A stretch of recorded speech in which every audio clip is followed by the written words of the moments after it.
خب سلام علیکم خدمت دانشجویان. تشریف دارید؟ امروز انشاءالله درس تحلیل حساسیت رو میخوایم بگیم خدمتتون. تحلیل حساسیت وقتی انجام میشه که ما ابتدا مسئله رو حل میکنیم. بعد از حل مسئله ما میایم حساسیت جوابهای حل شده رو نسبت به تغییر پارامترها، تغییر به حساب ذرایع بررسی میکنیم. این جواب ما چقدر پایداره، بر اساس چه شرایطی تغییر میکنه. به دلیل اینکه ما تحلیل حساسیت تحلیلی که ابتدا حل میشه، ابتدا نقطه بهینه یا نقاط بهینه پیدا میشه، بعد راجعش تحلیل انجام میدیم، اصطلاحاً به اینها میگن تحلیل پس بهینگی. یعنی اول ما نقطه بهینه رو پیدا میکنیم، بعد میایم راجع به این بحث میکنیم که آیا این پایدار هست نیست، چه اعداد و با چه تغییراتی مقابله می‌کنیم. ما تو تحلیل پس بهینگی دو بخش داریم. یک تحلیل حساسیت، اصطلاحاً بهش میگن دو برنامه‌ریزی پارامتری که تحلیل پارامتری. این جلسه انشاءالله تحلیل حساسیت رو براتون تشریح میکنیم. جلسه بعد تحلیل پس بهینگی، تحلیل پارامتری با جلسه بعد یا برنامه‌ریزی پارامتری. ما اگه بخوایم تفاوت این دوتا رو خدمتتون بگیم، تحلیل پس بهینگی پس چی شد؟ تحلیل حساسیت ما میایم دونه اجزا رو به صورت منفک کنم تغییر میدیم و به حساب حساسیت اون جواب رو نسبت بهش در نظر میگیریم. اما تو تحلیل پارامتری همونجور که میبینید مشاهده میکنید، تحلیل همزمان و پیوسته تغییرات تو برنامه‌ریزی خطی میاد تحلیل میکنیم و همین یه مقداری پیچیدگیش بیشتره. انشاءالله جلسه بعد راجع به تحلیل برنامه‌ریزی پارامتری بیشتر با هم صحبت خدمتتون. تو تحلیل حساسیت که حالا بحث امروز هستش، پس ما امروز راجع به چی حرف می‌زنیم؟ راجع به تحلیل حساسیت. تو تحلیل حساسیت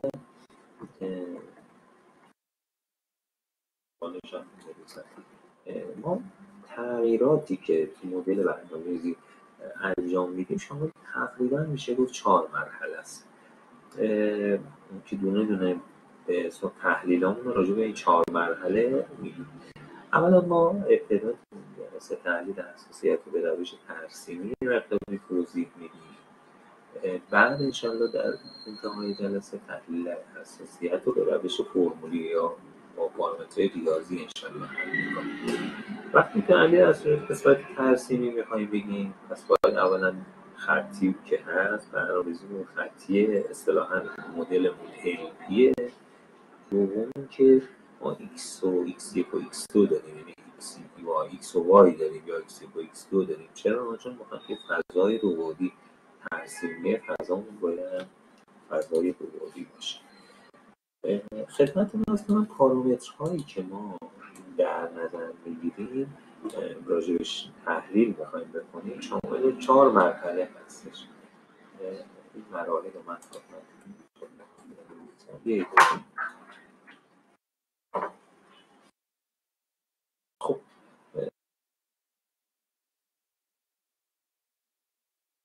تحلیل حساسیت شامل ذرایع راجعش دقیق خدمتتون میگیم که به CJ ما اصطلاحاً به حساب معروف هستش.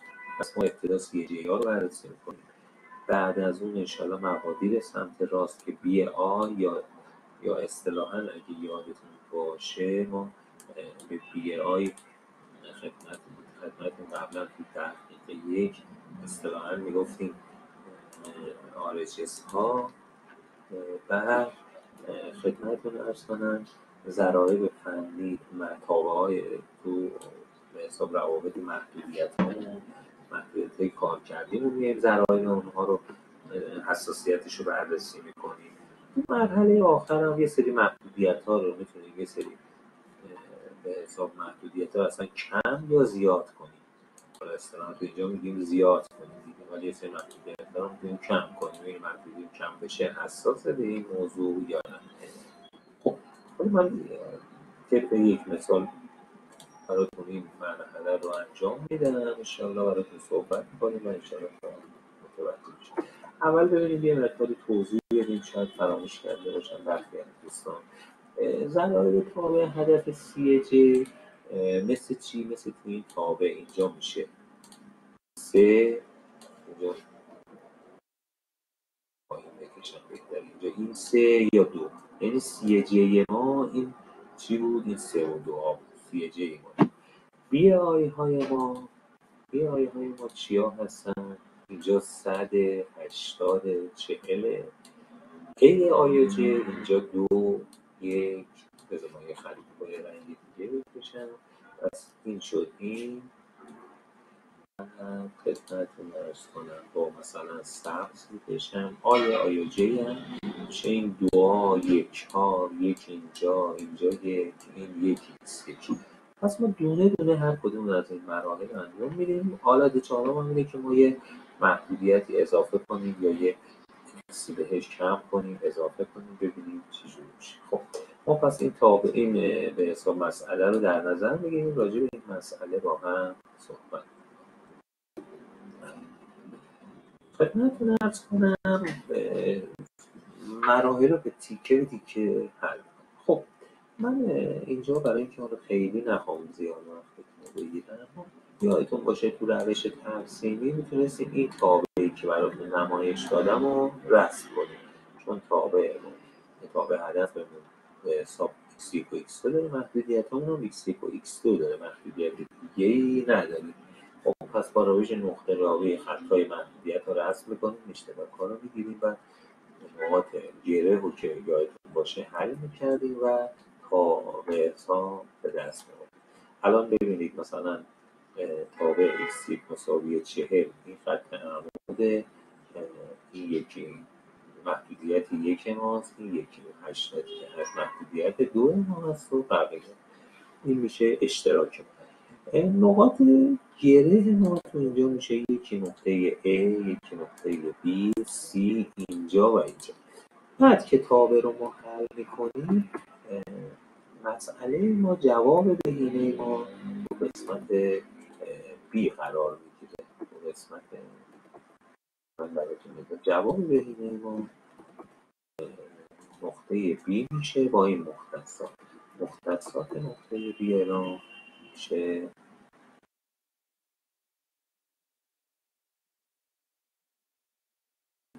خب جواب بهینه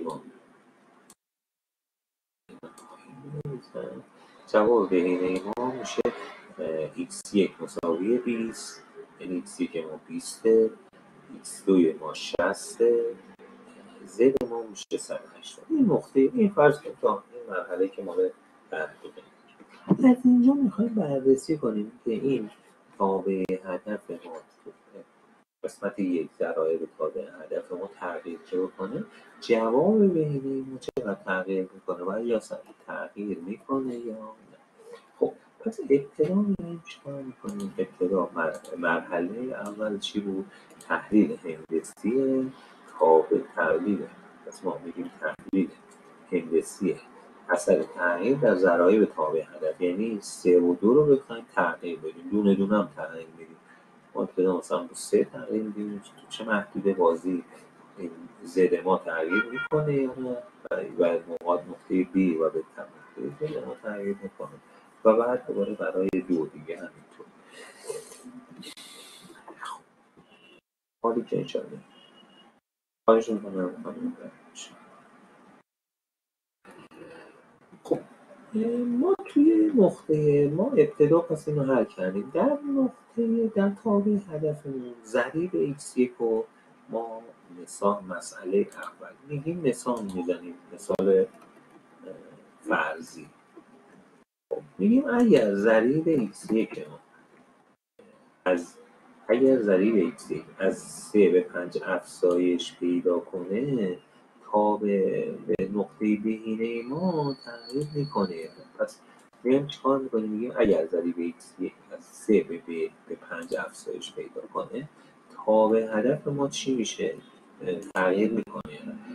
اگر حل کنیم، الان فرصت حل نیست به حساب، نیازم نیست، ولی میتونید تو خونه خودتون حل کنید. بعد از اینکه حل کردیم مسئله رو، طبق نقطه آبی ها اینها میبینیم گوشه بهینه ما چی میشه؟ از نقطه B میرسه به C. یعنی اگر ضریب این 3 ما رو فرضاً بکنیم 5، اینجا میشه چی؟ تابع B ما میشه چی تو اینجا؟ تابع B ما میشه C. بر اساس همین دوره عین همون مراحل یک حل کنیم میشه. پس یعنی به این عدد حساس. حالا ما میایم فرض میکنیم اگر ضریب x که ما رو از 3 به 4 تغییر بدیم، گوشه بینه ما چی میشه؟ تغییر میکنه یا نه؟ پس ما یه مرحله دیگه دوباره میگیم اگر ضریب x که ما از 3 به 4 افزایش پیدا کنه، گوشه بهینه کماکان نقطه B خواهد بود. پس نتونیم پس گوشه بهینه ما چی میشه؟ نقطه B میشه. منم اینو اینجوری میکنم، اینجا مثلا می‌نویسم گوشه بهینه ما چی میشه؟ گوشه بهینه ما B. پس نگاه کنید اگر ضریب x که ما از یعنی x که ما اینجا از 3 به 5 بشه تغییر میکنه، ولی 3 بشه 4 تغییر نمیکنه. پس ببین 4 برای ما هیچ تغییر نمیشه، اما 5 یهو میبینید تغییر. پس ببین مثلا میتونیم بگیم که این تابع هدف ما تا نقطه 4 حساس نیست، نقطه 5 حساس.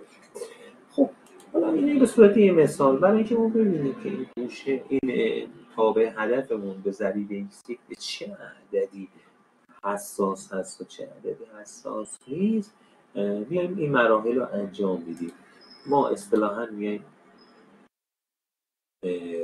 تو نقطه B نگاه میکنیم که نقطه B تقاطع چه خطوطی هستش.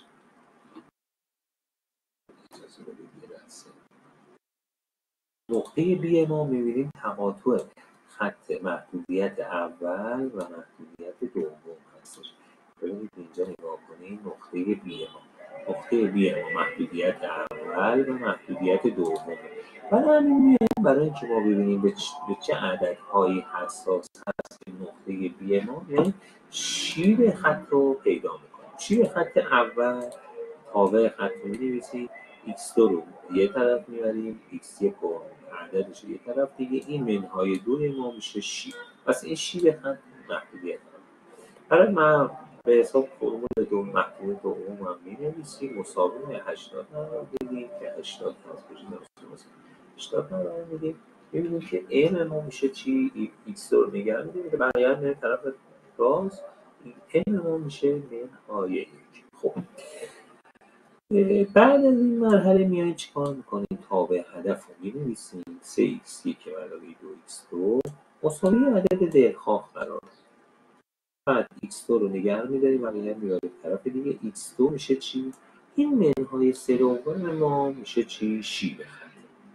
خب حالا اثباتش رو اجازه بدید، به جای 3 عدد 31 میذاریم. خب به جای 3 عدد 31 میذاریم. در نتیجه مثلا m ما میشه منهای 31 دو. خب چون ما میخوایم این تابع برای ما پایدار باشه، این اصطلاحاً چیکار میکنیم؟ این دوتا شیب رو با هم برابر قرار بدیم. چجوری میشه شیب رو با هم قرار بدیم؟ برای محدودیت اول بذارید بنویسم اینجا، اینا کپی کنم. برای محدودیت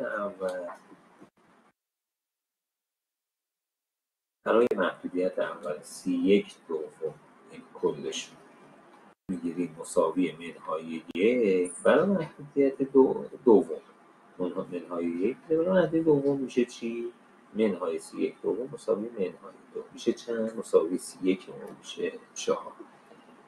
وقتی اینا رو گرفتیم در نتیجه میتونیم نتیجه بگیریم که جواب بهینه B ما چی میشه؟ پس در نتیجه من این رو دارم پایین. این دوتا رو برابر میگیریم، مساوی گرفتیم، یه بار منفی 2 و منفی 9. چی میگه؟ جواب گوشه ب ما به جای سی تو محدوده 2 تا 4 بدون تغییر میمونه. حالا تو به همین مثال هم زمینی اگه عدد ما ضرایب این ضرایب ایکسی که ما تابع هدف ما اگه بین 2 تا 4 2 باشه، 3 باشه، 2.5 باشه یا خود 4 باشه، ما ببینیم که همین هم میتونستیم به دست آوردیم. 4 باشه این ضریب ایکسی که ما گوشه بهینه با بی میشه. ولی اگه خارج از 2 تا 4 باشه مثل 5 گوشه ما تغییر میکنه. این یه حل محدودیت.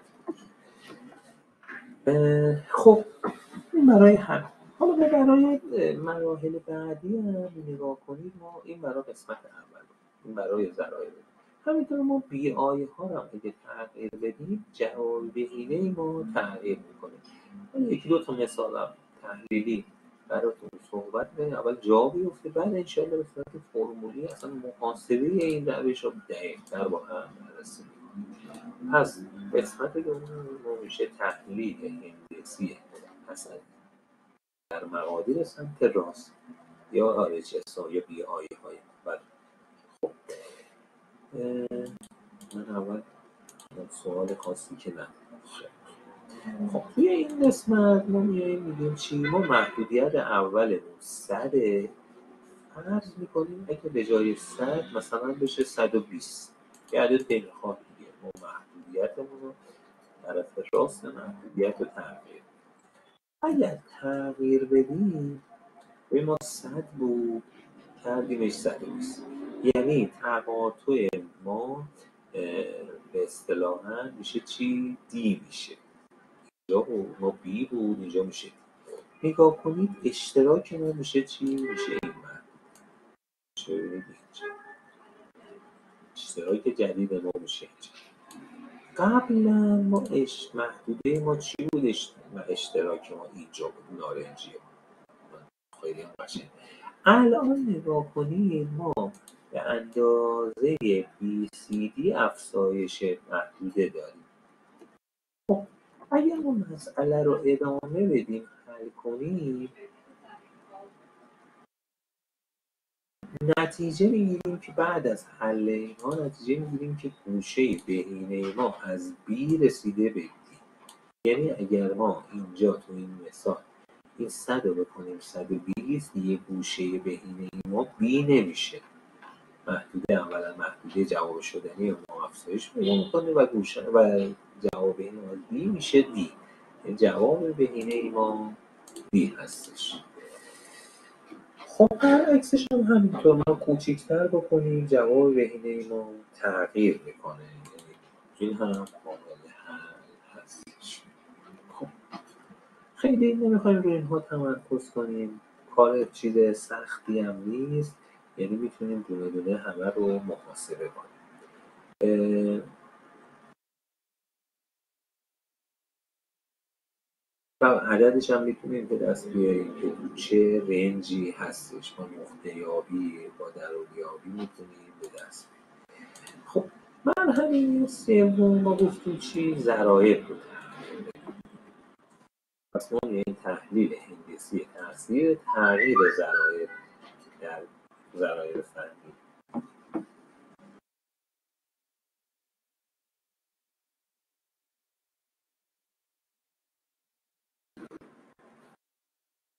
خب خدمتتون عرض کنیم ما تحلیل هندسی تغییر در ضرایب فنی آیت‌آی‌جی.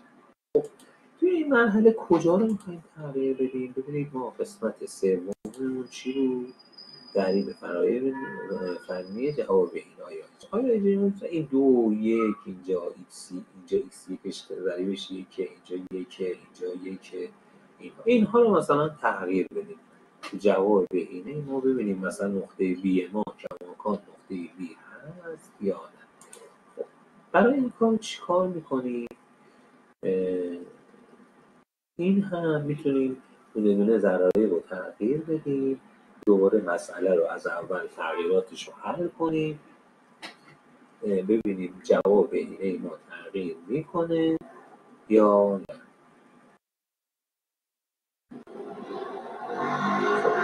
به طب من میخوام بگم این نکته رو بگم خدمتتون. اگر ما توی این به حساب تابع ما بیاییم دونه میل‌های مثلا این 2 رو بکنیم 1، 2 رو بکنیم 3، 1 رو بکنیم 3، چه تغییری میشه؟ ببینید ما اینجا چی به دست این 2 شو به طب روی این 2 و اینها روی شیب ما تاثیر میذاره. یعنی مثلا ضریبش 2 باشه، شیب ما دیگه اینجا -1 نمیشه، شیب ما تغییر میکنه. یا مثلا اگه این 2 ما 1 بشه، شیب ما دیگه مثلا منهای 2 نمیشه، میشه منهای 1 مثلا. پس چی؟ یعنی ضریب تغییر آی جی ما شیب خط رو تغییر میدن. پس وقتی شیب خط رو میدن، محدودهش اصطلاحاً به این محدوده آشور خورده که اشتراک محدودیت‌های ما هست بهش میگن جواب محدوده شدنی. خب محدوده شدنی ما تغییر میکنه، بهتر کوچیک بزرگ شکلش تغییر خواهد کرد و بهتر نقاط گره ما تغییر میکنه. وقتی تغییر میکنه بهتر تو جواب بهینه ما هم اثرگذار هستش. پس این هم ممکنه جواب رو از نقطه B به نقاط دیگه تغییر.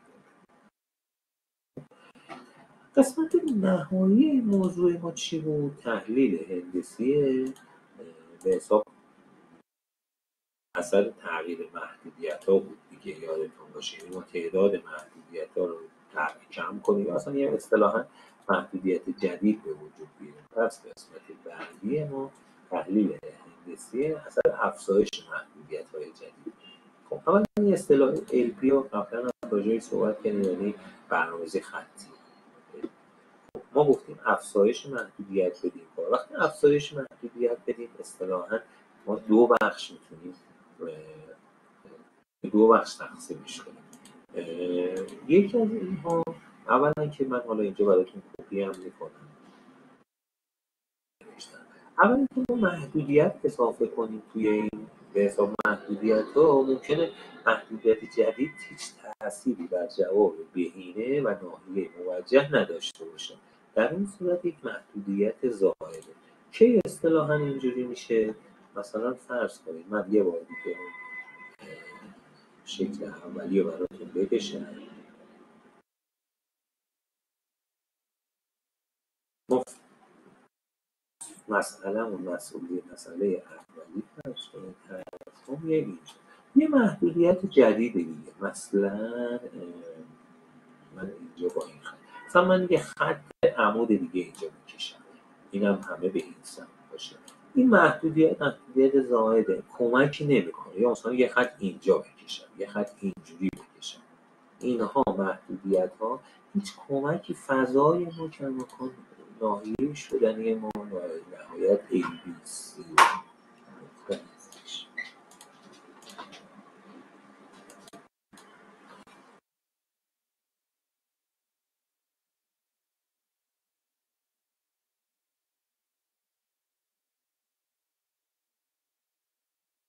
فضای ما هم محدوده زرد رنگ کماکان هستش. توی محدوده شدنی ما تاییده. پس محدودیت هایی که تأثیر نمیذاره تو جواب ما هم تأثیر نخواهد داشت. مرحله دوم چیه؟ گفتیم افزایش محدودیت منجر تغییر در جواب بهینه گردد که در اون صورت یک محدودیت مؤثر. پس به اون قبلیه میگیم محدودیت زائد، به این میگیم چی؟ محدودیت مؤثر. محدودیت مؤثر ما کدومه؟ مثلا ما اینجا یه دونه خط مثلا اینجوری بکشیم، می‌بینید خطم اینجوری به این سمت مثلا باشه یا به سمت بالا، فرقی نمی‌کنه. ببینید محدوده ما دیگه محدوده جواب شدنی ما اشتراک میشه دیگه، میشه اینجا. درسته؟ میشه اینجا دیگه این قسمت ازش هست میشه. یا اگه مثلا برعکس بود به سمت بالا بود، محدوده شدنی ما مثلا میشد اینجاها دیگه قسمت پایین نیستش دیگه. درسته؟ پس تاثیرگذاره. یعنی نتیجه نقاط ما ممکن مثلا اگه بالا بود نقطه ABC B ما همون بمونه، حتما هم میمون. درسته؟ یعنی اگه ما محدوده بالا نارنجی جدیده باشه، خطه باشه سمت بالا، جواب کماکان همونه، ولی به هر حال محدوده شدنی ما در تغییر، یا ولی هم مثلا صورتی باشه، خب جواب ما دیگه بی نخواهد بود، مثلا بی جزء محدوده شدنی ما نخواهد بود.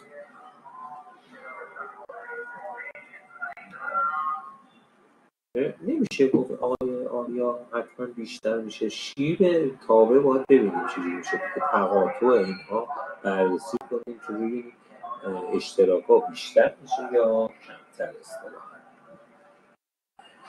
خدمتتون ارز کنم سوالی اگه نیست، ما تقریبا اینها رو به صورت نموداری میتونیم تحلیل کنیم. آیا مثلا اگه ما جواب ما تغییر کرد، آیا اصلا جواب بهینه ما تغییر میکنه، این ذرایع تغییر کرد یا اهدافش درسته، جواب بهینه ما تاثیر داره یا نداره.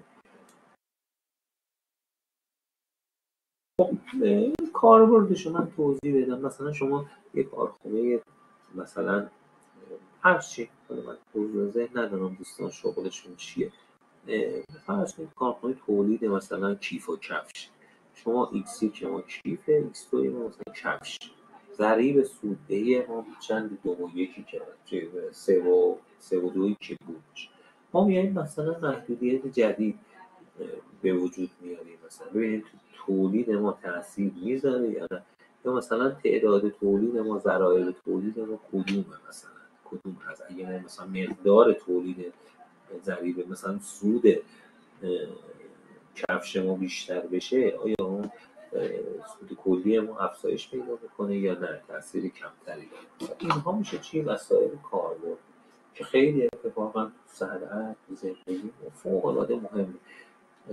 من خدمتتون میتونم بگم یه بخش اینه که ما مسئله رو حل کنیم، یه بخش اینه که ما حساسیت ها، آستانه حساسیت ها رو بتونیم پیدا کنیم. یعنی این بخش خیلی مهمه تو این درس، که حتما ما بتونیم تحلیل کنیم این مسائل رو، که ببینیم به چیا حساسه و چقدر حساسه. این دو تا موضوع رو ما تو تحلیل حساسیت می‌کنیم. ابتدا اول اینه که ما ببینیم به چه مواردی حساسن، چه مقدار حساس هست. هر دوش مهمه.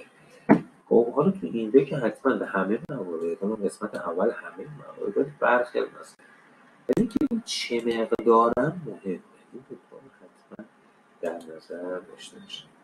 خب این بحث به صورت نموداری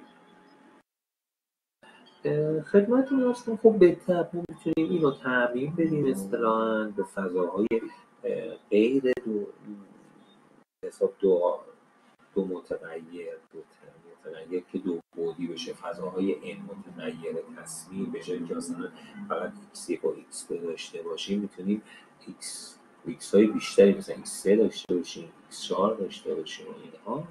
پس اون روش دیگه میشه اصطلاحاً میشه چی؟ میشه متغیرهای بیشتر غیر دو بعدی میشه دیگه. وقتی غیر دو بعدی شد دیگه تقریبا ما نمیتونیم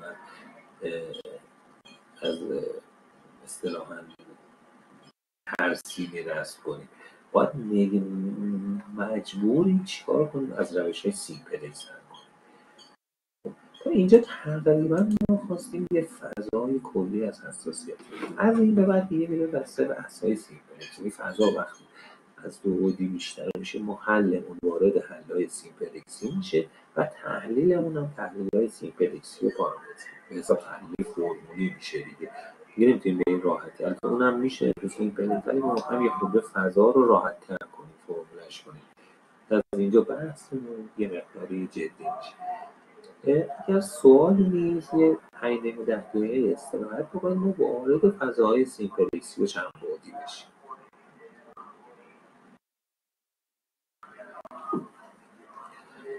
یه چند دقیقه استراحت بفرمایید، در خدمت هستم.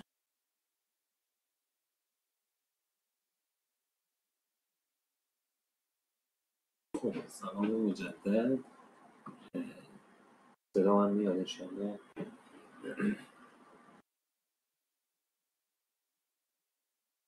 دوستان تشریف دارن؟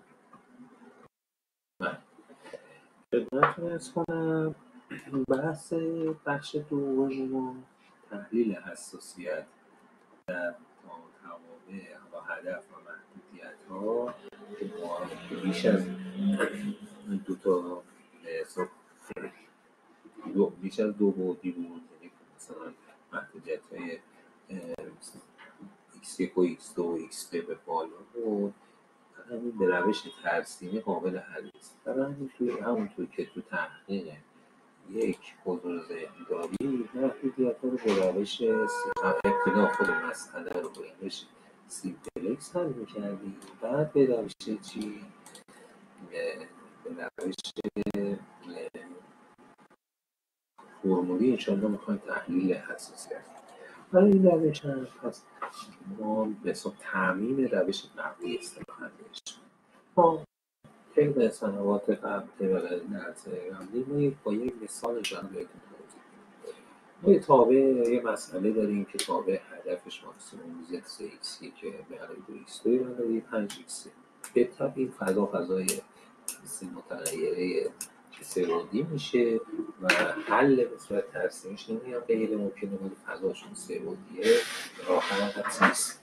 در نتیجه ما به روش سیمپلکس بعد از اینکه سیمپلکس این عمل خدمتتون میزنم، بعد از اینکه ما سیمپلکس رو حل کردیم نتیجه میگیریم که زد ما میشه استفاده x1 0 x2 100 x3 200 و x3 200 میشه. سیمپلکس این مسئله رو من الان براتون قرار بدم اینجوری میشه. من اول برخی از چیزهایی که اضافه است پاک میکنم. مثلا اینجا رو فکر کنید فعلا نداریم، حالا دلیلش رو بهتون میگم. اینجا هم خب نگاه کنید زدمون هی ارز نوشتیم اینجا توی به حساب متغیرهای اساسی x1 نیز که مساوی 0 میشه، x2 ما 100 x3 ما 200 هستی و s3 ما هم 20 هستش. اینجا نوشتیم. خب ما میخوایم دونه دونه مراحلی که به روش ترسیمی گفتیم تو اینجا حل کنیم، ببینیم به چه صورت میشه.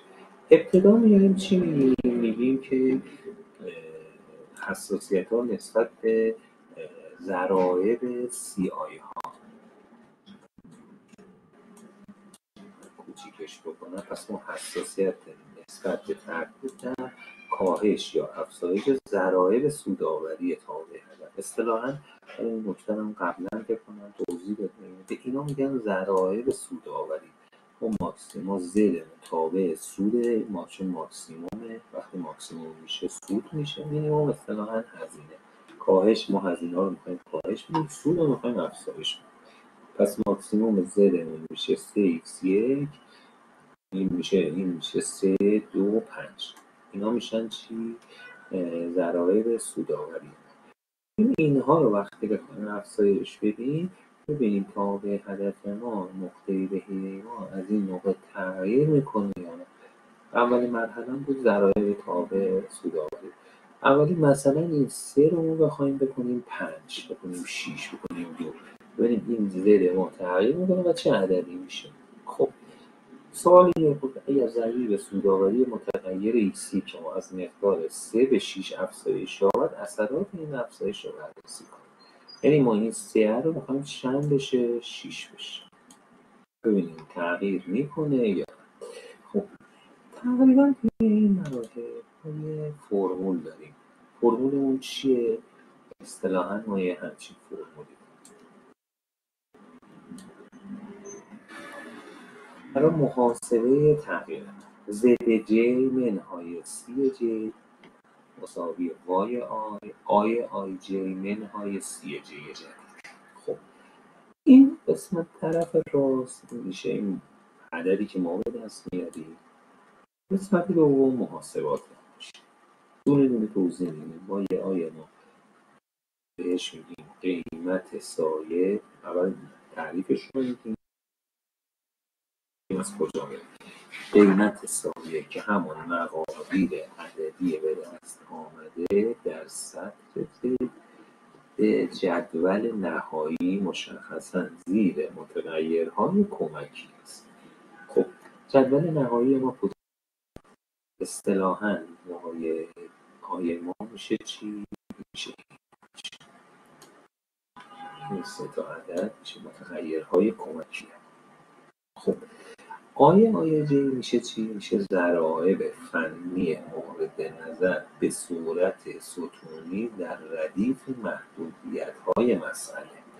خب ببینید ما گفتیم چی؟ اولا گفتیم x1. خب ما گفتیم ضرایب ستونی در محدودیت‌ها. ضرایب x1 چون سوال ما گفتیم x1 اینجا میایم چی؟ ضرایب این یعنی میشه ضریب x1 محدودیت اولیه محدودیت x3 محدودیت سوم باز اینجا یک هستش. پس این هم میشه آیه جی.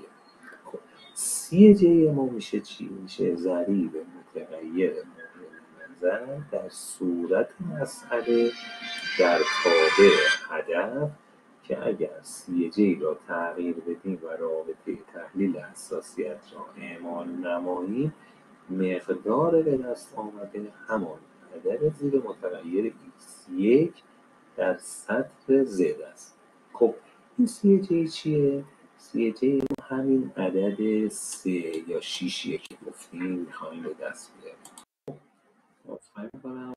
خب مجدد خدمتتون عرض کنم. پس سی جی همین عدد 3 یا 6 که قبلا که تو صورت مسئله گفتیم میخوایم 3 بشه میخوایم 6 بشه 3 و 6 بشه. حالا اول برای 3 حساب میکنیم. خب برای 3 حساب میخوایم بکنیم چی میشه؟ این فرمول رو داریم. از محاسبه‌اش رو براتون اینجا بذارم. ببین ما گفتیم وای آیه جی چند بشه این. ببین 1 2 0 جدول ماتریس سطری هم هست 1/3. ببین 1 2 0 آیه جی چی؟ گفتیم برای چی میخوایم؟ ما برای x1 میخوایم. پس ضرایب تابع تو محدودیت اولیه میایم تو اینجا ببین 1 3 1 به صورت ستونی هم بنویسیم ماتریس ستونی 1 3 1. این دو تا ماتریس سطری در ماتریس ستونی میشه یه عدد. بعد گفتیم متغیرمون بشه 3 سی جی ما 3 منهای 3 اینو در هم ضرب کنیم میشه 7 منهای 3 میشه چند؟ 4. این پس ببینید این 4 همین 4یه که اینجاست توی z قسمت x. خب حالا گفتیم 6 میخوایم بشه دوباره اینو برای 6 حساب میکنیم. برای 6 بخوایم حساب کنیم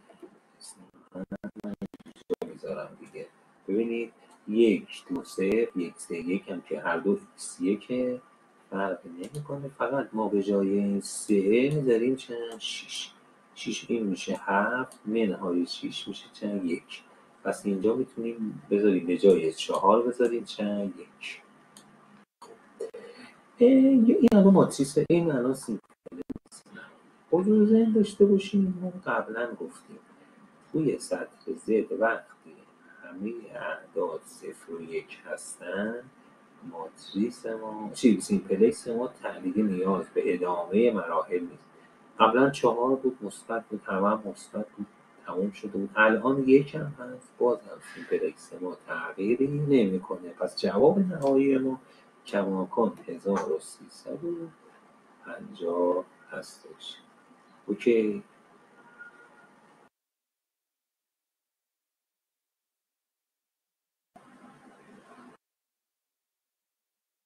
پس تأثیری تو نتیجه نخواهیم داشت. خیلی حالا مثال دوباره ما سوال دو فرض میکنیم که سوال دو میگیم چی؟ میگیم ضریب سوال دو اگر ضریب سودآوری بازم متغیر x1 پس 3 رو یه بار حساب کنیم واسه راستی آزمایی کنیم 4 گفتیم به جای 6 الان بشه چند؟ 9 بشه. چقدر میشه؟ خب کاری نداره دوباره همون فرمول رو می‌نویسیم اینجا می‌نویسیم میایم چیکار می‌کنیم؟ این 1 و 2 و 0 هم که چون x1 فرقی نمیکنه، 1 3 1 هم هیچی، به جای این عدد 6 اینجا میذاریم چند نوع، میشه 7 منهای 9 میشه منهای 2. خب ما پس تو سیمپلکس نهایی به جای اینها میذاریم منهای 2. درسته؟ منهای 2. خب نگاه میکنیم با سطر زد ما اینا مثبت، ولی این چیه؟ اینجا چیه؟ منفی 2. پس ما نیاز داریم سیمپلکس رو دوباره چیز کنیم، ادامه بدیم. پس جواب زد ما دیگه این مرحله 1350 نیست. پس جدول سیمپلکس ما نهایتا دوباره 1350 نیست. پس باید سیمپلکس رو ادامه میدیم، به نتیجه جواب میرسیم. وقتی به جواب برسیم، جواب ما اصطلاحاً جواب ما تغییر میکنه. بعد از اینکه حل کردیم جواب سیمپلکس ما این عدد میشه. این جواب قبلی ما این بود، براتون بذارم. جواب قبلی ما 1350 x اما جواب جدید ما چی میشه؟ این میشه 1370 میشه. قبلا 1350 بود، الان شد چی؟ 1370.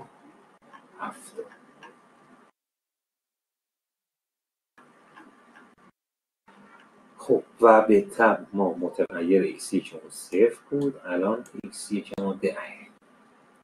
پس ببینید به این حساسیت داره. پس با این دلیل حساسیت کم.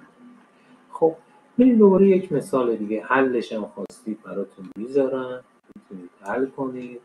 من به حلشون میذارم، توضیح نمیدم. حل سیمپلکس چه دیگه خودتون زحمت بکشید، مطالعه بفرمایید. فقط منباب حالا چیز دیگه یادآوری اینا. ما این منهای 2 شد. ببین همه اعداد ثابت بود، این منهای 2 شد.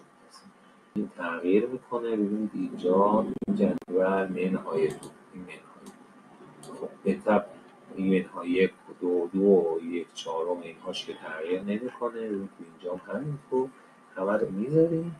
به طب این وقتی تغییر میکنه این میشه عدد دولامون و بعد مراحل بعد. در نهایت میبینید این میشه 1370 102 گونیم 10 102 گونیم 250. این هم x1 هم الان وارد شد به جای این است. این هم اگه خواستید عکس بگیرید یادداشت بفرمایید که استفاده. این هم جواب. خب مرحله سوال 3. حالا ما میگیم مثلا x1 فرض میکنیم ثابت قرار دونه دونه تو این درس بدیم. x3 رو میخوایم تغییر بدیم. x3 چی میشه؟ x میگیم x3 رو ما تغییر میدیم به جای x1. میگیم اگر ضریب سودآوری متغیر x از مقدار 5 به 6 افزایش یابد، اثرات این افزایش را بررسی و نتیجه را تحلیل کنید. خب ما دوباره میایم چیکار میکنیم؟ فرمول رو مینویسیم.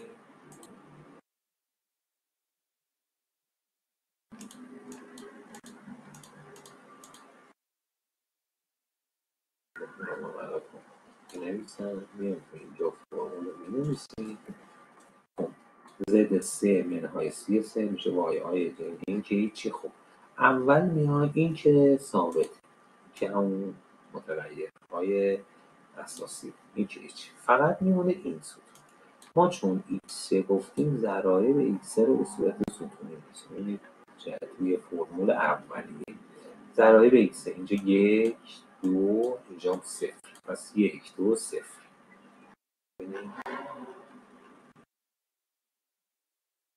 یک دو 0 این ثابته. اینو میایم در میاریم. گفتیم میخوایم چند بشه؟ 5 به 6 بشه. اینم 6 میذاریم. این میشه 5 منهای 6 میشه منهای 1. خب پس من جدول قبلی رو اگر اینو فرض میکنیم اینها 4. من همه اینها پاک میکنم.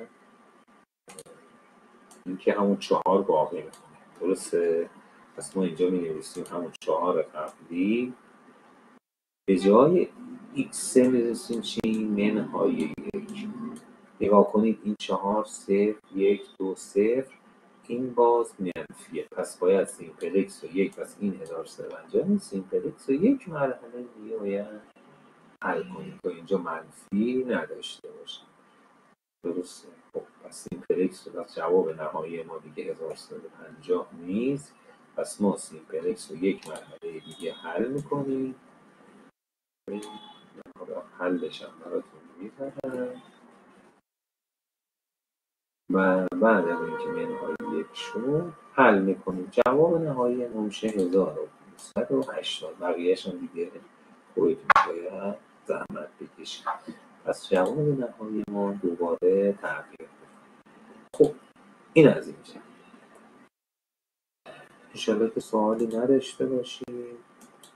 چیز عجیب غریب نبود، یه فرمول گفتیم. مرحله بعدی دوباره میایم چی؟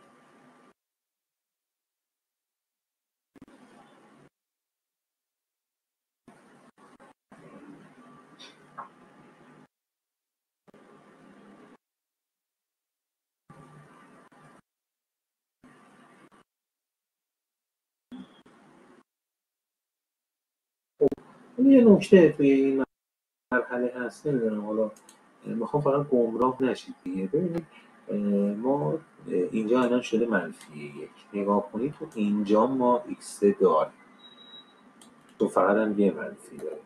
وقتی اینجوریه مقدار تغییر اون منفی. خب چون x خودش تو ستون سمت چپ هم هست، لذا باید ما یه کار دیگه بکنیم، یه عملیات یک سازی رو انجام میدیم به گونه‌ای که متغیر تغییر یافته به 0 تبدیل بشه و سطر جدید تشکیل و جدول نهایی میشه. یعنی ما میایم اصطلاحاً یه عملیات یک سازی انجام میدیم، یعنی اینو باید صفرش میکنیم دیگه اصطلاحاً. خب این میشه یک سازی. بعد سطر جدید به ما سطر اینو جمع میکنیم با این سطر قبلی رو جمع میکنیم. سطر زیر قبلی رو بنویسیم از جمع اعداد ردیف زیر قدیم و x به دست میاد. همه رو با هم جمع کنیم، این دوتا رو با هم جمع میکنیم، یه زد جدید وجود میاد. خب دیگه نمیخواد سیمپلکس هم حل کنیم اینجا، چون منفی. یه بار دیگه بگم x ما اینجا شده منفی. نگاه میکنیم x تو اینجا هست، پس نمیتونیم سیمپلکس رو حل کنیم، باید اینجا نباشه دیگه، چون ما تنها منفی هم داریم، پس این میشه ستون دوم، ولی این دوباره نمیشه. خب بعد چیکار میکنیم؟ یه اصطلاحاً یک سازی میکنیم. زد قدیم رو با x جمع میکنیم و با سطر x زد جدید به وجود میاد. زد جدید موجود تو اینجا هیچ کدوم اعداد ما منفی نیست. در نتیجه ما چیکار میکنیم؟ اعداد منفی نیست، پس زد نهایی میشه و عددمون ولی تغییر میکنه، میشه 1580. دیگه حل اضافه ای هم نیاز نیست. خب حالا ما میخوایم ببینیم که این تغییرات مثلا x روی ما تو چه اعدادی اصطلاحاً چی میگن، به چه اعدادی حساسه، تو چه بازه‌ای حساسه. پس سوال 4 ما میتونیم اینجوری بگیم. سوال 4 چیه؟ سوال بعدی که میخوایم حل کنیم میگیم چی؟ میگیم حوزه تغییرات ضریب سودآوری x2 رو بررسی و تحلیل. ما زدای منهای C2 می‌نویسیم با یا های منهای در C2 گفتیم، یعنی میخوایم ببینیم این C2 چه عددی باشه. یادتون باشه گفتیم چی؟ اگر جواب این منفیش بشه مثل این x2 چی کار میکنیم؟ با سیمپلکس رو ادامه بدیم. اگه جواب مثبت باشه سیمپلکس نیاز به حل اضافه نیست، جواب تغییر نمیکنه. پس ما به این خاطر میگیم اگر جواب این کوچکتر از 0 بود باید حل کنیم، چون منفی میشه در سطح زد و منفی. اگه بزرگتر بود نیاز به حل نداره، حل اضافی نداره. خب ما چیکار میکنیم؟ ما میایم الان اینجا، من اجازه بدید یه خورده کوچیکش کنیم. درش کنم فضاشون.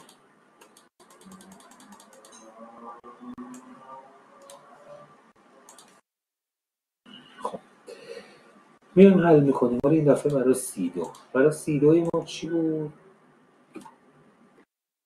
میایم چیکار میکنیم؟ میگیم که C2 ما یک و 2 و 0 هم که هیچی میمونه. ضرایب x2 ما توی تابع هدف ما چی بود؟ تابع محدودیت های ما x2 اینجا 2 اینجا 2 اینجا نداریم 0 4 2 0 4. پس میایم اینجا می‌نویسیم 2 0 4. خب منهای C2 هم C2 باید کوچکتر، اگه کوچکتر از 0 بود ما جواب کوچکتر از 0 مجبوریم سیمپلکس رو حل کنیم. در نتیجه جواب نهایی ما چی میشه؟ جواب نهایی این بالایی حل کنیم میشه 2 در 1 در 2 میشه 2 در 0 میشه 0 0 در 4 میشه 3 منهای C2 دوی منهای C2 بزرگتر از 3 یعنی C2 بزرگتر از 2. اگر C2 بزرگتر از 2 بود ما نیاز داریم که این سیمپلکس رو حل کنیم. پس C2 های کوچکتر از 2 تغییری به حساب در جواب بهینه ما نمی‌کنه. من باز برمیگردم به صورت مسئله، یعنی 2 و کوچکتر از 2 این تغییر نمیکنه. یعنی اگر ما اینو 2 بذاریم 1 بذاریم 0 بذاریم منهای 1 بذاریم ضرایب این تابع هدف ما تغییر نمیکنه. اما اگر مثلا اینو 3 بذاریم جواب نهایی ما تغییر خواهد کرد. میشه چی؟ محدوده تابع هدف. خب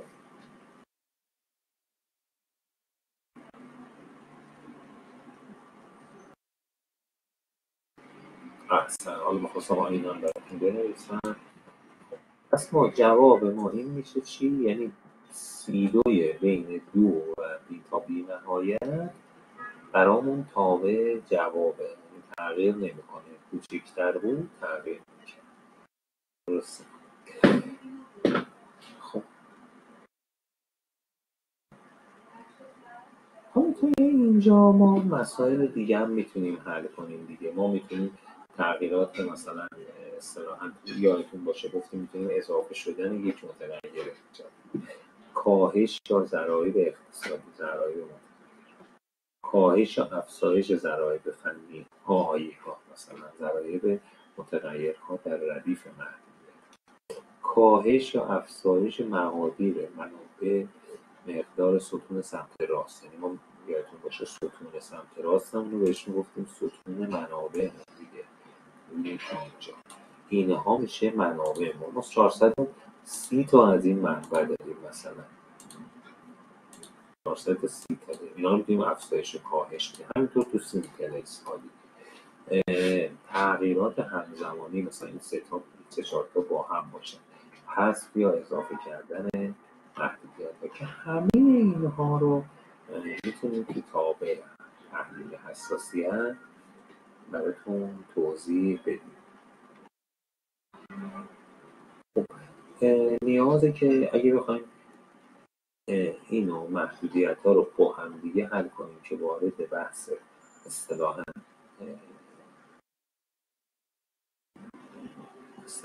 میشه چی میشه واحد بحث مثلا همزمانی بشه، تحلیل پارامتریک میشه. اگر نه بخوایم دونه دونه به حساب اضافه کنیم خب میشه تو بحث تحلیل حساسیت. تا اینجا سوالی نیست؟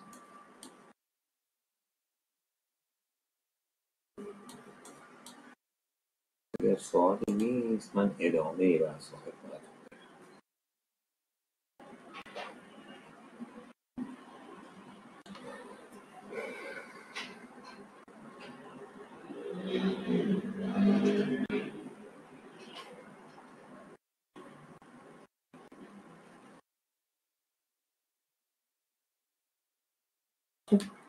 من یکی دو تا چیز جزئی دیگه خدمتتون میگم، بعد انشالله وارد دیگه من خدمتتون عرض کنم. توی اینجا ما با یه مثال دیگه میایم مثلا بخش‌های دیگر رو میخوایم تحلیل کنیم دیگه. میگیم که قسمت میریم وارد میشیم قسمت یه محدوده جدید میخوایم یه محدودیت جدید اضافه کنیم. ما یه محدودیت جدیدی اضافه میکنیم با مشخصات زیر. پس ما یه محدودیت مثال یه مسئله جدید یک متغیر جدید x با مشخصات c3 4 a1 6 a2 23. یعنی چی میشه؟ یعنی ما میتونیم محدودیت جدید ما اصطلاحاً x3 که داره a1 و a2 هم داره دیگه. البته من ابتدا بذارید این همچین کاری بکنم. بذارید این اول صورت مسئله. خب میایم اول صورت مسئله رو بهتون بدم. ما مسئله قبلی یه مسئله جدید بهتون بدیم z ماکسیموم z. مسئله‌مون اینه ماکسیموم z رو می‌خوایم به z ماکسیموم 8x و این فرض کنیم مثال قبلی بود که ترسیمی حل کرده.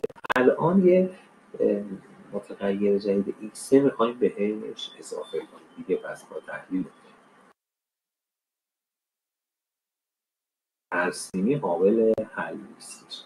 خب ما ابتدا میایم چیکار میکنیم؟ میایم اول جدول ابتداییشو می‌نویسیم. جدول ابتدایی این چیه؟ x1 x2 s1 s2 منهای میشه این میاد اون ور منهای که هیچ. خب جدول نهایی این چی میشه؟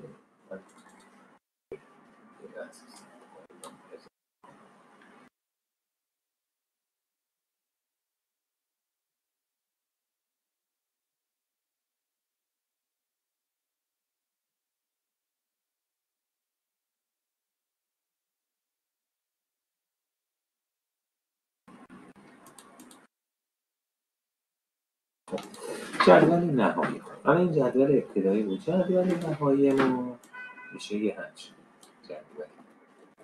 جدول نهایی ما این میشه زد ما میشه 28 x2 ما میشه 2 x3 ما میشه 3. خب اولا که من مثلا محصول یک رو اگه بخوام ببین من بخوام صورت مسئله این بود ما یه متغیر جدیدی به این چی به این چیز اضافه میکنیم به این تابع. الان مثلا من عین اون بخوام بنویسم x1 ما چیه؟ ببین x1 ما 8 1 1 ببین 8 1 1 درسته. همینطور x2 ما چیه؟ ماتریسش مشخصه که x2 ما ماتریسش اینجوریه. نگاه کنید 2 1 0 2 1 0. حالا ما یه دونه میخوایم 4 6 1 4 6 1 میخوایم اضافه کنیم. درسته. پس تابع ما میشه چی؟ به حساب 4 ببخشید این حالا 6 رو من اینجا اگه 2 بنویسم درسته. پس کنید این 2 4 2 1 اضافه کنم به این فرم. وقتی اضافه کنیم تابع ما به این شکل میشه. ببینید این بالقه من زیر این بنویسم. ببینید 8 2 این 8 و 4 شما میره 2 اینجا 1 x1 و x2 و x3 هم باید بزرگتر از 0 باشه. پس ما اومدیم طبق تابع متغیر جدید به این فرمول اضافه کردیم شد یه همچین تابع. خب الان میخوایم اینو دوباره تحلیل حساسیتش رو به وجود بیاریم. تحلیل بنویسیم. قبلا ما زدمون شد 28. الان اگه این محدودیت رو بهش اضافه کنیم میخوایم ببینیم زدمون چند میشه. خب فرمول این تحلیل حساسیت رو برای ورود یک متغیر جدید هم براتون می‌نویسم. میشه چی؟ این شبیه قبل دیگه میشه می‌نویسیم. ابتدا میگیم چی؟ میگیم که اصطلاحاً وای آی ما وای آی میشه 2 و 4 2 و 6 ببخشید یعنی این میشه این نهایه وای آی 2 و 6 این 2 و 6. خب برای چی ما متغیر x3 اضافه کردیم دیگه؟ یعنی اینها ضرایب این 2 و 1 3 رو اضافه کردیم دیگه، ببین x3 پس این میشه متغیر ما 2 و 1 اینم 2 و 1 چقدر اضافه کردیم بهش؟ عدد 4 ببینید اینم عدد 4 پس میشه این که میشه 4 علاوه 6 منهای 4 کوچیکتر از صفره 4 منهای 6 10 منهای 4 میشه 6 6 کوچیکتر مساوی صفر هست یا نه؟ کوچیکتر مساوی صفر نیست. پس اگر کوچیکتر مساوی صفر نبود محصول جدید ما x3 ما چرا؟ بذار اینو بگم یعنی کوچیکتر 6 کوچیکتر از 3 مثبت پس زد ما تو این با این محدودیت تغییری به وجود نمیاد باز کماکان زد ما که همون سوده چون ببین ماکسیموم دیگه میشه 28 درسته؟ چرا؟ چون ببین ما جواب اینجا میشه 6 ما اینجا میشه چی؟ میشه جواب میشه 6 کلا پس سیمپل اکس ما منفی نمیشه تغییر نداره مثبته پس یعنی بخوایم اینجوری نتیجه بگیریم که ما این محدودیت جدید یا به اصطلاح این C3 یا X3 رو محصول جدید رو من می‌نویسم C3 محصول جدید رو تولید کنیم تو سود زد ماکسیموم ما که همون 28 تغییری پیدا نمی‌کنه پس اصلا لازم نیست محصول X3 رو به وجود بیاریم اضافه کنیم به تولیداتمون اصطلاحاً بهش میگیم تولید محصول جدید توجیه اقتصادی نداره یعنی چه باشه چه نباشه سود اون که امکان همون 28 تغییری به وجود نمیاد خب اوکی تا اینجا حالا میریم دوباره مراحل بعد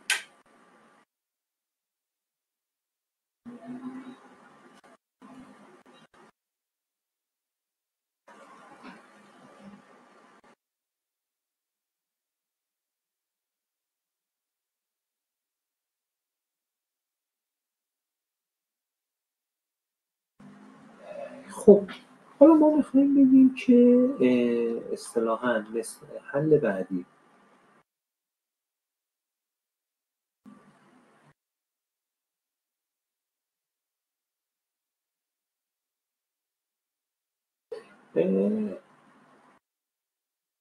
حالا ببینید الان تو این مسئله ما چی شد دیدیم توجیه نداریم حالا فرض کنیم مدیر ما اصرار میکنه که C3 رو با این مشخصات تولید بکنید ولی اقتصادی هم باشه توجیه اقتصادی داشته باشه خب این که الان تو اگه توجیه داشت که دیگه هیچ اگه مثلا زد ما تغییر کرد سودمون بیشتر شد که شده الان میگه چی میگه نه من میگم حتما تولید کنید باید میبینید شما اقتصادی نیست تغییر بدید به سود برسونید این محصول جدید خب پس ما اصطلاحاً باید چیکار کنیم باید ضریب سوددهیمون رو چیکار کنیم مجهول کنیم که چی ببینیم تو چه معنی یعنی چی ما هزینه ببین این ضریب سوددهی ما 4 این 4 ضریب سوددهی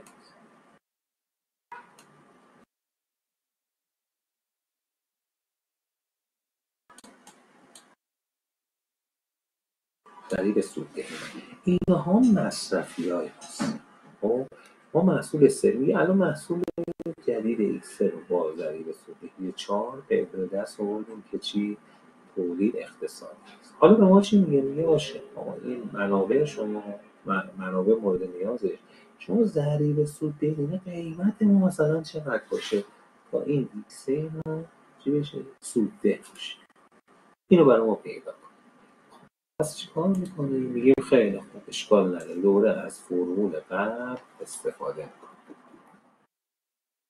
میگیم چیکار میکنیم اینجا را کنیم میگیم خیلی خوب ضریب باید منفی بشه پس چی میگیم آیه منهای سی کوچیکتر مساوی صفر باش خب این 2 و 6 اینجا داریم 2 و 1 هم که اینجا داریم به جای 4 میگیم چه منهای 33 میکنیم این چه عددی بشه 4 منهای علاوه 6 میشه 10 منهای 10 منهای 33 میشه خب میگیم C3 اگر بزرگتر از یعنی اگه فرض کنیم قیمتش الان 4 واحد 4 ریال 4 دلار بود، اگه بیش از 10 دلار بتونیم این X رو بفروشیم، این باعث افزایش سودمون میشه. چرا؟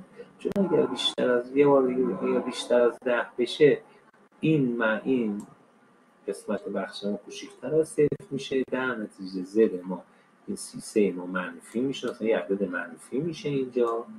خب بعد در نتیجه این 28 ما باید تغییر میکنه دیگه، 28 زد ما 28 ما سیمپلکس ادامه میده. پس باید توجیه اقتصادی البته باید نگاه کنیم، حتما باید بیشتر از 28 هم بشه دیگه، درسته؟ پس اگه حل کنیم توجیه بیشتر از 8 نشد، باید دوباره حل.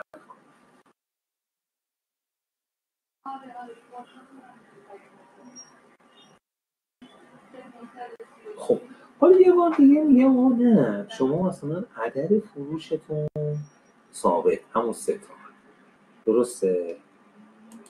میگه عدد فروشتون همون 3 تا، اما چیز هزینه مثلا نیرو مثلا این توی اینجا ما به این فرض کنید، به این محدودیت اول محدودیت مثلا منابع، مثلا محدودیت نیرو انسانی رو ما میتونیم کم و زیاد بکنیم که به سود برسه، یعنی راندمون رو ببریم بالا نیرو انسانی. شما ما قیمتمون 4، اینو برامو تغییر فرض کنید، نیرو انسانی رو تغییر، این باید چقدر باشه تا سود آور بشه. متوجه؟ خب میایم دوباره چیکار میکنیم؟ میگیم خیلی خوب، پس میایم چی میگیم؟ ما اصطلاحاً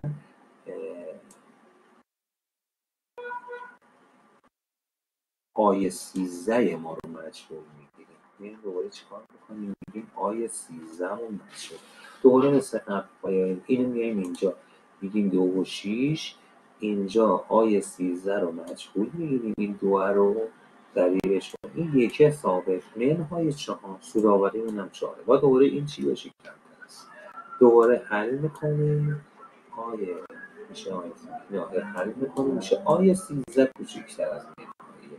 یعنی ببین الان اینجا ما آی 13 مون گفتیم 2 باشه، میگه اگه کوچیک‌تر از -1 باشه، حالا فرض کنید منفی، مثلا میونه که نمیتونه منفی باشه دلیلش، یه چیز دیگه فرض. خب اگر -1 باشه، باز ما ببینید این میشه کل این فرمول ما این برقراره، یعنی منفی میشه به تبع اینجا که منفی بشه، این جواب ما این زد ما سطر سیمپلکس نهایی نیست، درسته؟ پس میشه نهایی نیست، پس 28 عدد نهایی نیست، پس سیمپلکس ما دوباره باید حل بشه، پس سودآوریمون افزایش پیدا میکنه و عدد جدید به وجود میاد. خب اوکی تا اینجا سوالی نیست؟ بله البته نمیشه گفت فیزیبیلیتی اف و اینها، فیزیبیلیتی استدی مقداری با اینها فرق داره، ولی بهتر خب یکی از بخشاش همینه، یکی از چیزا چون خیلی بحث گسترده، ما یه جزءشو داریم میگیم خدمت. خب بله انشالله که واقعا متوجه شده باشید، اگر هم چیزی بودشون. خب حالا ما میخوایم چیکار کنیم؟ ما از شما میخوایم زحمت بکشید قسمت سوم، فرض کنید ما سودمون مشخصه همون 4 است، الان میخوایم چی رو به دست بیاریم؟ A23 رو فرض کنید. A23 ما باید چه عددی باشه؟ الان A13 رو فرض کنید ثابت، A13 ما 2، A23 ما چه عددی باشه سود آور باشه؟ لطفاً یه بار به عنوان تمرین حل کنید. پس A23 ما رو به دست بیارید چه عددی باشه، بعد که به دست آوردید یکی از اون عددا رو انتخاب کنید و سیمپلکسش رو حل کنید و در نتیجه زد جدید رو به دست بیارید. این هم تمرین هفته بعد.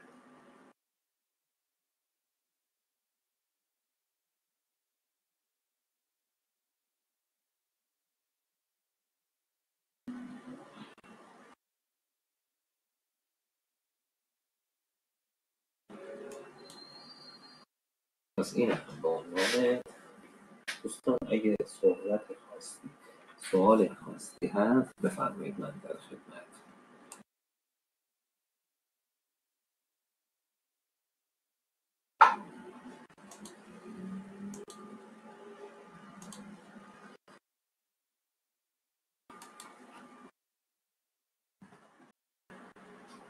موفق و شاد و پیروز. من اتمام کلاس میزم. خدا